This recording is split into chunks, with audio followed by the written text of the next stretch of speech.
today's video, I'm going to help you with that argument that you keep having over and over and over in your relationship, what you can do about it, how to kind of downgrade the intensity of it, and start to really make some forward movement in that area of your relationship.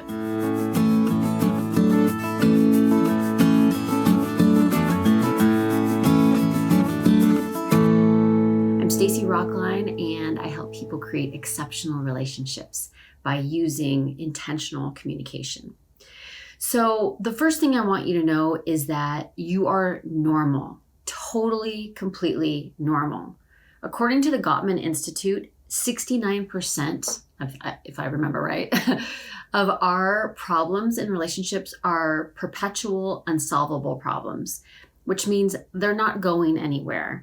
So if you're feeling like, God, why can't we solve this? How come we keep having the same fight over and over, at least some version of the same fight over and over? It's because that just happens. You're normal, and I don't want you to feel badly about it. There are ways to improve the situation, but you're not failing, and there's nothing wrong with you. You're just like the rest of us in relationships. The second thing I want you to know is that these will change over time in the different areas of your relationship. So let me give you an example. You know, when it comes to parenting, I've been married for, it'll be 28 years coming up soon. And so we've got kids right now who are in the process of launching, of being done with us under our roof and moving on to the next phase of their life.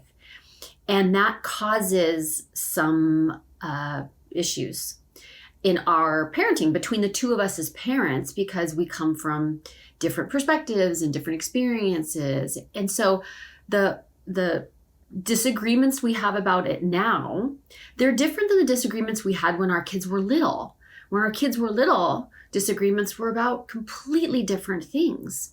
So as your life changes, the kinds of things you disagree about will change, and you'll have the same argument over and over and over and over. And then eventually circumstances change and you're like, oh, we haven't thought about that in a long time. That's normal. If you think about money, right? Your earning changes over time, and it goes through periods where you're earning less or you're earning more. And the argument is different as you go through those different seasons. Same with sex, right? Our bodies change, our chemistry changes, and the chemistry between us changes. And so that argument that you have in that area of your life, that disagreement, is going to change over time too. So expect it to change. The good news is that means that what you're disagreeing about now eventually is probably going to go away on its own. But that doesn't mean it's still not worth talking about. And the third thing I want to talk about is a strategy for helping you through it, and really about what's going on. So like I said, right now in my relationship, one of the things that we are in a tug of war about is this launch process for our kids. Because it's messy, like when someone goes to college, for example, they go for a while and then they come home for a short period of time, but it's temporary. And so like, what are their responsibilities at home? Do they live for free? Do they pay rent? How long of a period of time is okay for that? When do you really kind of move them on? How do you know when that time is? And so there's a conversation that you have in your house. And when things get heated for us, here's what I know is happening.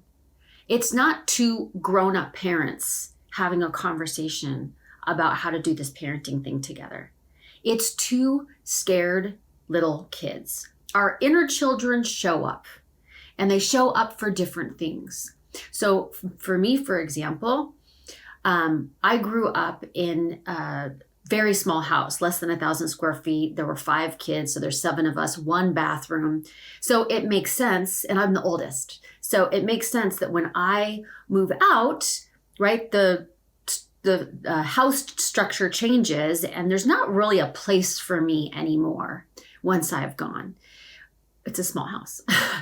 So I had this feeling when I left that there was no home to go back to. I never felt that there was home to go back to. that concept disappeared when it came to my beginning family. And I met my husband in college. So we started building homes together, after we graduated from college. So that inner child of mine that kind of has this trigger of feeling homeless and alone comes up when I think about my kids. I'm the person who's like, let them come back as long as they want. Let them stay as long as they want. This will always be their home. And when I say things that are enabling and not necessarily in the best interests of the child, or, our child moving on in life, I know it's because of my inner child, my scared kid who's afraid of how they're going to feel, right? And then, a different scared child shows up for my husband, and I'm not going to speak for him. I can only, speculate about what his feelings are, about what it means if a kid doesn't launch and then you're stuck responsible for them forever, or about you worrying about their success or whatever. But when you end up with two adults who are really having a conversation from their scared child perspective. And that's when things get intense. And that's when it feels like, oh my God, this is a very big deal. And that's when you have pretty big arguments. So in those moments when you feel intensity, it's a good time to ask yourself, okay, what's true about now? What are the details of right now that are true? And where's my little kid showing up? Where's my fear showing up? What is the part of me that I just need to care for and listen to and be gentle with, that's trying to get a voice in a scenario where maybe it's not appropriate? And when you start to ask yourself that simple question, what's true right now? And what's my story? What's a voice that doesn't belong in this moment? Then you can start to parse out what's important, and it brings down the intensity of the disagreement, especially in a season where you're going to have this ongoing discussion about a certain situation, right? We're just getting started. We've got years of this ahead of us. So it benefits everybody for me to really look at what is important right now, what's true about right now, what's reality right now, and what's that little girl showing up who is afraid for some other reason. And how can I let her how can I be gentle with, not be like, oh, get out of here, but like, it's okay that you're here and I see that you're here, but I know that your voice is a voice of fear. It isn't necessarily a voice that goes with what's happening right now. And then you can start to really move in these conversations, because it brings down the intensity of your emotional experience so that you can be a little bit more reasonable. You can listen a little better. Whenever we have fear engaged, it's very hard to hear the other person.